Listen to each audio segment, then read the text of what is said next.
Righto, grab your bags, open them up. You should have 2 white triangular bandages and 2 skin-coloured roller bandages, we hope. Grab your triangular bandages and let's work on those first.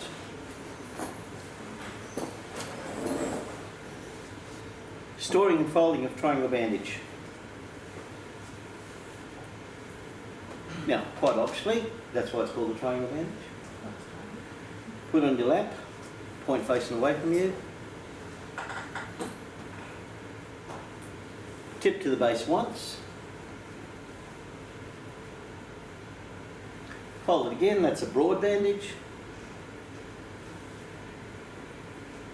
Fold it again, narrow bandage. Let's turn it into a pad to stop a bleed, so that'll be like that. It'll be like that to the innermost. And then fold it and leave a little bit of a gap, and ta-da, it's a pad. Pad for stopping a bleed.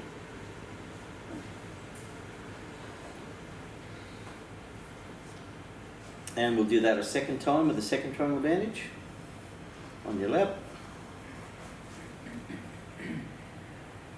Fold it once, fold it twice, broad bandage, fold it again, narrow bandage, fold it to the middle, and we've got a pad of sorts. 2 triangular bandages. If you had a nick, say you nick your femoral artery with your filleting knife and blood spurting everywhere, put your thumb there to stop the bleed, that will become the pad, so that's the pad, always pad and bandage, so that becomes a pad. This becomes the bandage, so make sure it covers the wound and the surrounding tissue. And I like to push down really hard. Watch how I do this. I push down really hard, then I come round and I tie a knot over the bleed site to assist with the downward pressure. And do a shoelace knot so you can get it done in a hurry. Okay, round you, push, round, tie off. Do a knot you can get undone if you had to in a hurry, guys. That's what I reckon. So that's direct pressure. We've got to bleed, we want to stop it. If it bled through that, can we put another one over the top? Hang on, we're off centre, another one to the side. As a last resort, maybe a tourniquet, perhaps. Right, next one is there's a bit of glass or something impaled in my leg. Bit of glass, bit of metal. I don't want to pull the glass out, I don't want to push it deeper. I'm going to ring pad it so it's rounder and higher. I don't do fancy, I just go, how big is it? Let's say it's that big. As long as it's rounder and higher, that's all I do. See that? That's all I do. Rounder and higher, put it over the top. If it was a Rio rod, you might crisscross and bandage around it. That's what I'm going to do there. When I tie it off, I'll make sure it's nice and broad. And I'm going to tie it off so that it's tying off to the side. I'll tie it to the inside so you can see a little bit better. Bring it round and tie it to the side. I'd even make that there a little bit broader. So that's a bit broader. And I'll tie up to the side for this one. Okay. So that's indirect pressure. Do a shoelace knot again. Basic first aid, how to stop a bleed. Pad it, bandage it, ring pad, direct pressure, indirect pressure. Elevate the wound higher than the heart. I like PERS. Pressure direct or indirect. Elevate the wound higher than the heart. Rest the casualty, manage for shock. PERS.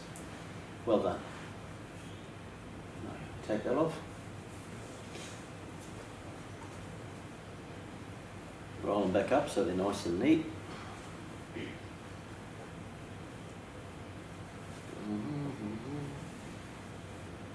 Aren't they awesome triangular bandages? There's so much more you can do with them. Slings. What I want you to do now is just grab out one of your roller bandages as well. So we'll have one triangular bandage and one roller bandage.